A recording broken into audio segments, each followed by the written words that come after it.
36, 37절 솔로몬이 시므이를 불러서 명령합니다. 예루살렘에 집을 짓고 살되 예루살렘을 벗어나지 말거라.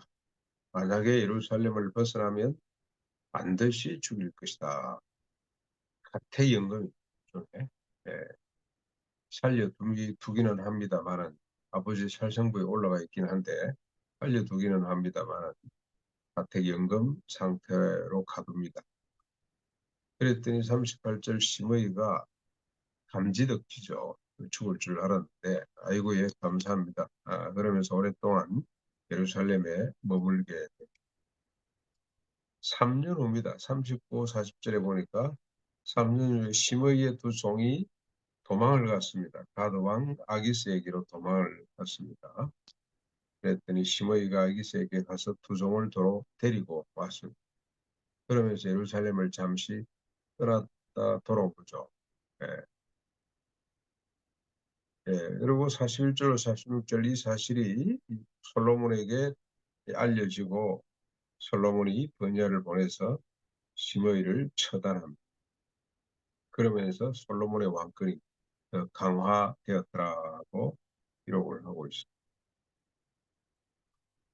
예, 이게 솔로몬 왕국의 모습이기도 하고 영광이기도 하고 한계이기도 하고 이제 정적들을 다 제거하는 거죠.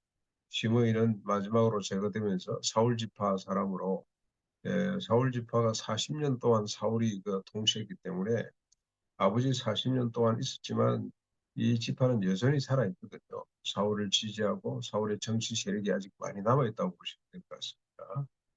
그런데 아버지 때 정리를 못했고 아버지 때는 부분적으로 타협을 해야 되고 이 무리들하고 여러분 저 지금 윤석열 대통령이지만은 자신의 이 권력을 더 강화하기 위해서 정적들을 전부 다 제거하려고 하잖아요. 그렇죠? 검사들을 앞에 내세워가지고 검사공화국이라고 할 만큼 그런데 제거 못하는 사람들이 있죠. 안 되는 사람들이 있습니다. 예. 그런데 이제 이 솔로몬 때 와서는 아버지가 못했던 정적들을 전부 다 제거를 하고 그야말로 정치적 안정을 차지하게 됩니다. 그런 점에서는 영광스럽기도 하고요. 그러나 솔로몬 왕국은 칼로 세워지는 왕국이라고 보죠. 정적들을 제거해야만 세워지는 박스 로마나라 뭐 다를 바가 뭐 있겠나 그런 생각. 칼로 나라를 세울 수밖에 없는 그런 모순과 한계를 동시에 지니고 있다는 생각이 어제도 우리가 살펴봤습니다만 결국 나중에 이렇게 자신의 왕권을 강화시켜 놓고 그 강화된 왕권 때문에 빨리 망하는 솔로몬 집권 초기 한 20년은 참 잘한 것 같아요. 근데 이제 그걸 우리에게 교훈하기 위해서 역사서를 만들어 놓고도 집권 20년 이후로 무너져 내리는데 어느 정도로 무너져 내립니까?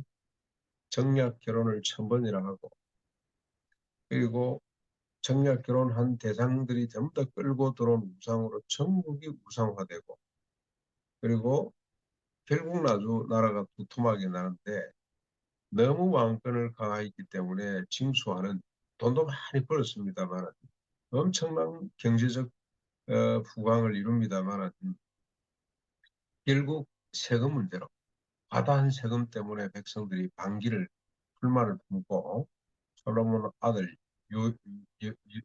여호보암 때 여로보암 때 그냥 그 나라가 두툼하게 나는 거죠.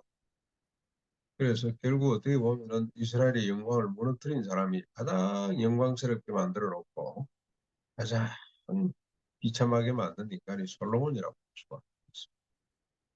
뭐 솔로몬 영재 학원도 있고 솔로몬 뭐 무슨 남산 뭐 추산 학원도 있고 요즘은 어떤지 모르겠습니다만 뭐 솔로몬 뭐 금융도 있고 그런 걸 알고 있는데 지혜의 왕이라고 우리가 흠모하고 있습니다만 역사서는 그렇게 기록을 하지 않습니다. 왜 솔로몬이 망할 수밖에 없었는가?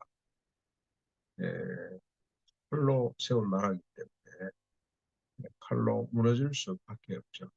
칼로 쓰는 자는 칼로 망할 수밖에 없다고 주님 말씀을 하셨는데 그 전설을 그 역사를 밟아가는 왕국, 솔로몬 왕국. 그러면서 우리는 소망을 가지게 되는 그런 소망입니다. 예수님 그리고 우리 예언자들이 말했던 칼을 쳐서 보습을 만드는, 창을 쳐서 낯을 만드는 나라를 꿈꾸는, 예수 그리스도로 말미암아 그 나라가 역사 가운데로 왔습니다. 때가 자꾸 하나님의 나라가 가까이 왔으니 회개하고 복음을 받으라고 말씀하신 주님의 선포로 그 나라가 이미 2000년 전에 이미 실현된 거죠. 어, 그래서 근데 2000년의 기독 역사를 보면은 부분적으로 지극히 짧은 순간 에, 잠시 역사 가운데 나타나기는 했습니다. 정반대로 간 기독 역사가 참 부끄러운 역사들이 있습니다. 대표적인 게 십자군인데 오늘 한국 우리 교회를 지배하고 있는 무슨 종북 좌파 해가지고 방공을 외치는 낡은 이데올로기를 가장 많이 주장하는 데가 이 교회입니다. 김용기는 이 낡은 이 이념과 추위를 뛰어넘은 사람이죠. 참 이념으로 나뉘어져서 서로 동족 상간이라고 하는 비극을 만들고 있을 그때에 북한 김일성, 김정일을 사랑하자고 외쳤던 사람이 김정일, 우리 김용기 가난 농문학교였습니다. 그러니까 좌우를 넘어서서 위에서 보는 하나님의 나라 모습. 오늘 솔로몬의 역사를 통해서 우리가 또 한 번, 야, 이 잘했구나 이게 아니고요. 박수 치면 이건 잘못 읽는 겁니다. 그렇구나. 칼로 정적들을 다 제거할 수밖에 없는 같은 언약의 백성이잖아요. 같은 백성이라 말이죠. 이 열국을 복되게 될 하나님의 백성, 언약의 백성인데 이걸 서로 칼로 죽이고 있으니 얼마나 이 안타깝고 얼마나 가슴 아픈 일이죠.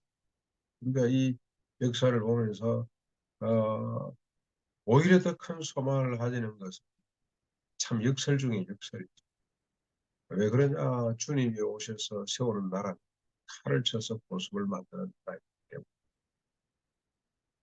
불만 모여도 누가 더 똑똑하나 누가 크나 가지고 싸우는 나라가 아니라 불만 모여도 서로 나보다 남을 낮게 여기는 나라이기 때문에 네.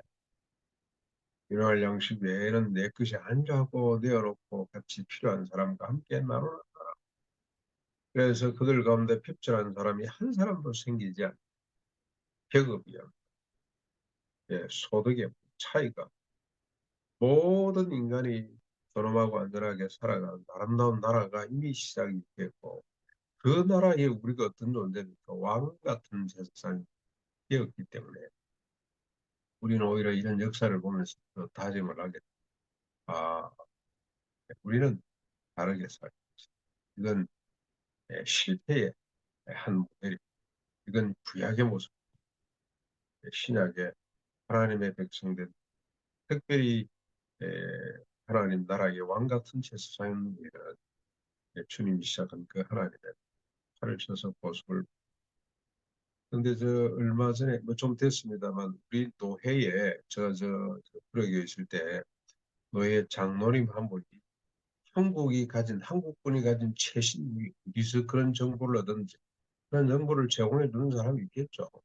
장로님이 그런 정보를 받을 국정원도 아니고 없는데 그 무기를 꽉 자랑스럽게 보내왔어.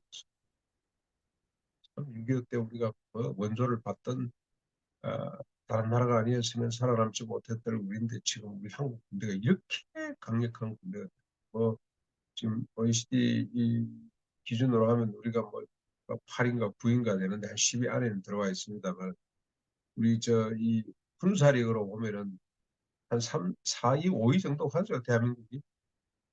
그래서 자랑을 와 해왔는데 제가 그냥 지우려고 그러다가 댓글 하나 써서 보냈어요. 답을 하나 보냈어요. 칼로 쓴다는 칼로 갑니다. 다시 그런 걸 안 보내 쳐다보시다고 그랬는데요. 네, 그게 우리 오늘 현실이라는 생각, 역사 이해가 잘. 왜 이란기상 역대상하가 기록되어 있는지 잘 모르는